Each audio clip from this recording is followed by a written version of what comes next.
Bonjour tout le monde. Bienvenue au podcast La Chaise Bleue en direct de l'événement Transal. Merci beaucoup. On a avec nous notre invitée Pauline. Je te remercie d'être avec nous, Pauline. Comment vas-tu? Je vais très bien, et vous? Excellent. Numéro un. De ce que je comprends, Benoît avait l'air à te connaître légèrement. Donc, si je peux me permettre, Benoît, je te poserai à toi directement la première question au lieu que ce soit à Pauline directement. Est-ce que tu pourrais nous présenter qui est Pauline? De ce que j'en sais, Pauline, c'est quelqu'un qui est engagé dans le domaine industriel, dans le domaine de l'aluminium, qui est beaucoup d'énergie, qui dégage d'énergie, qui n'est pas gêné de prendre le téléphone, d'appeler autant les partenaires, les consultants, Ça change tout. d'impliquer les gens. Mais je laisserai Pauline se présenter aujourd'hui à nous parce que Pauline est quand même au centre de l'événement qu'on est aujourd'hui, qui est l'élément Transal. Pauline? Oui, bonjour. Donc, Pauline Cadieux, je suis directrice générale du réseau Transal.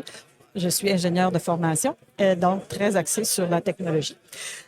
Transal, on est une association d'entreprises manufacturières qui transforment l'aluminium et on s'est joint. Donc aujourd'hui, c'est un événement qui est organisé non seulement par Transal, mais par l'écosystème de l'aluminium. On s'est mis 5 organisations ensemble pour le faire. La Société de la vallée de l'aluminium, le CQRDA qui est au niveau de la R&D, le créneau de transformation d'aluminium et Alu-Québec. Donc on s'est mis toutes les 5 ensemble pour organiser l'événement. Et l'objectif qu'on avait en tête, et qu'on a toujours d'ailleurs, c'est de mettre en contact l'expertise québécoise en technologie, dont Benoît fait partie, entre autres, avec GLN. Donc, des entreprises québécoises qui ont des solutions numériques à proposer ou qui font l'intégration de technologies au Québec. Puis on voulait que ces beaux produits, ces belles entreprises soient connues des transformateurs d'aluminium. Toujours dans l'optique, on est très en phase avec les stratégies gouvernementales qui sont l'achat local. Fait qu'acheter local, c'est bon pour les concombres et les tomates, mais c'est aussi bon pour la technologie. J'adore le parallèle. Puis, je tiens à dire, Pauline, l'événement, là, félicitations.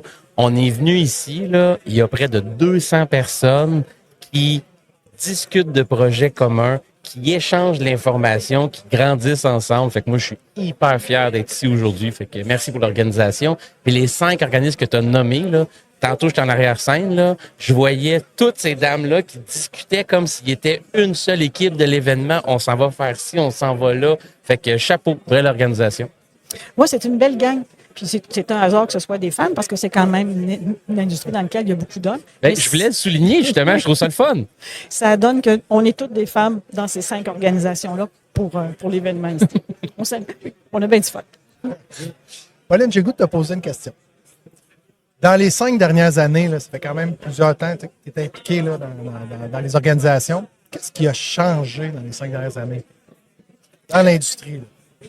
OK. Au niveau de l'industrie, bien, entre autres, là, nous, Transal, on est très engagés dans tout ce qui est la transition numérique et l'intensification technologique pour la fabrication de pointe.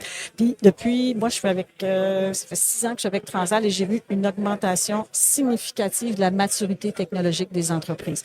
Entre le moment où moi, je suis arrivée, où on commençait à parler d'Industrie 4.0 puis de transition numérique, et maintenant où tout le monde est engagé.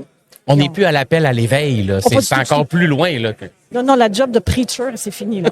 On vient pas prêcher la bonne nouvelle, là. Non. Là, on réalise, on fait des projets, et non seulement on fait des projets, mais on a une feuille de route de ce qu'on veut faire dans les 5 prochaines années. J'adore ça. Puis, ça, c'est marqué, là, c'est marquant. L'industrie de la transformation d'aluminium, elle est engagée d'une façon concrète et active dans sa transition numérique. Génial. Puis, si je repose la même question, Pauline, mais à l'inverse cette fois-ci, qu'est-ce qui, dans le domaine, n'a pas bougé? Qu'est-ce qui pourrait être, par exemple, un non-sens, un paradigme que tu as comme constat que ça, là, ça devrait avoir bougé, mais c'est encore bloqué? Ou est-ce que si ça n'a pas changé depuis X nombre d'années? Très bonne question. J'ai de la difficulté à répondre. Je te dirais, dans un premier temps, la peur du cloud. C'est vrai. La peur du cloud au niveau manufacturier. Puis cybersécurité, le piratage, le crypto-locking, toutes ces... Le ransomware. Ouais. Bon, si on s'en va ou si on met une partie de nos logiciels et de nos données sur le cloud, c'est dangereux. Ça, c'était très fort il y a 5 ans. Ça l'est un petit peu moins, mais ça l'est encore beaucoup. Cette frilosité par rapport à cet outil fantastique qui est le cloud, qui te permet de investir très peu au niveau de ton infrastructure. Tu n'as pas besoin de serveur. Tes données sont toujours à jour. Tu es toujours à jour. Tu n'as pas besoin d'avoir quelqu'un qui passe toutes les postes de travail pour changer les versions. Ah. Le cauchemar que j'ai connu il y a 20 ans. On a plus ça. Génial. Ben, moi, j'ai une autre question, Pauline. Tu sais, je vois que tu es engagé, je ne savais même pas que tu avais un background d'ingénieur, là, c'est ce que j'ai compris. Ah, j'ai même fait une maîtrise. Je me suis arrêtée avant le doctorat. Ben là, wow. Mais si tu avais une question à poser au ministre de l'Économie, ce serait quoi ta question? Quelque chose que tu voudrais savoir? Là? C'est quoi la question que tu aimerais porter? Est-ce que tu en as une, premièrement?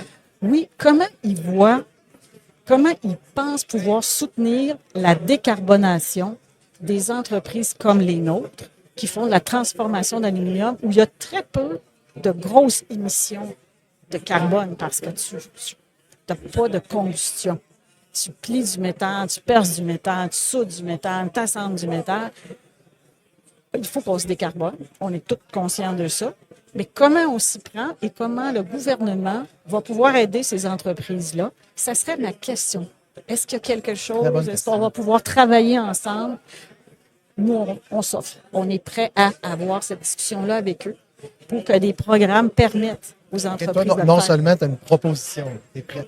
Je serais prête, oui, à faire partie d'un comité pour la partie transformation de l'aluminium. Vraiment intéressant. Puis j'espère qu'on va avoir une réponse. On va prendre le soin de la On poser. prend la question. l'engagement de tout mettre en œuvre pour que ça se rende, cette question-là. C'est bon. Ça, c'est sûr. Et parce que les alumineries sont très bien, savent exactement ce qu'elles doivent faire pour se décarboner et elles sont déjà en processus. Elles le font, Ouais. elles sont Wow. en chemin. C'est une grande partie du chemin qui est déjà faite, là, ça. Pour les alumineries. Pour les transformateurs qui sont beaucoup plus petits, Oui. qui n'ont pas les mêmes ressources et qui n'ont surtout pas les mêmes procédés.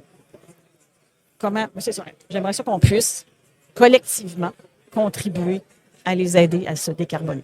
Ça serait un très bel héritage, honnêtement, là, pour tout ce qui s'en vient après. J'adore cette question, Ben. On la porte, c'est sûr. Avant ma retraite, c'est pas ça. L'effet temporel va tout changer là-dedans. Pauline, je te relance une autre question. Si, par exemple, toi et moi, on se promène ensemble dans le salon, dans l'industrie, on est dans le marché aujourd'hui, là, on se promène avec les gens, puis on trouve une baguette magique. On peut, toi et moi, là, je te laisse la baguette, j'ai un grand cœur. Le temps, l'argent, les émotions, il n'y a rien qui est un obstacle. La baguette magique peut tout faire. Tu as un coup à donner. Qu'est-ce que tu fais avec, Pauline?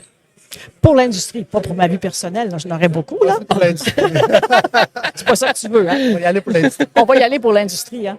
Ben, si j'avais une baguette magique, je m'organiserais pour que toutes les entreprises qui sont présentes ici, elles aient toutes un entrepôt de données super bien structuré Oh, wow. et qu'elles soient capables de passer à l'utilisation d'outils numériques avancés. Tout le monde aurait son entrepôt structuré, puis pour les deux, autant pour des données structurées que pour des données déstructurées. Il y aurait déjà tout ça, il serait déjà prêt pour le futur. Nick est en train de se dire Wow. que si jamais tu vas en pré-retraite, on a besoin de porte-parole. J'adore ce que je viens d'entendre. Ouais. Moi, j'ai une autre question, Pauline. Dans tout, mettons, on va dire la personnalité que tu as, j'imagine que tu consommes des livres ou tu consommes des films ou des conférenciers. Ou si tu avais la chance de nommer, ou une méthodologie, ça peut être une méthode, là, qu'est-ce que tu aurais le goût de partager aux gens? Un livre, même un artiste à la limite. Là. Mon Dieu, quelle question! Quelle question! Blanc. Cricket. Bruit de cricket. Cricket. Attachez Bruit de ça. cricket. Ah, c'est ça. Ben, Merci. tu pourras revenir à la fin si tu veux avec ça. Pas de problème. Puis, il y a une autre question que j'aime poser, par contre. Si on avait invité quelqu'un ici, qui t'aimerais entendre? Ben, il n'est pas obligé d'être dans l'événement. Ça peut être à Montréal, il peut être à Gatineau, il peut être en France, à la limite, en là. France. Qui t'aimerait entendre parler de ses enjeux ou parler de sa vision, de qu'est-ce qui change dans son industrie? N'importe qui, là. On va s'assurer qu'il soit là un jour. Ben, j'aimerais ça que ce soit M. Fitzgibbon.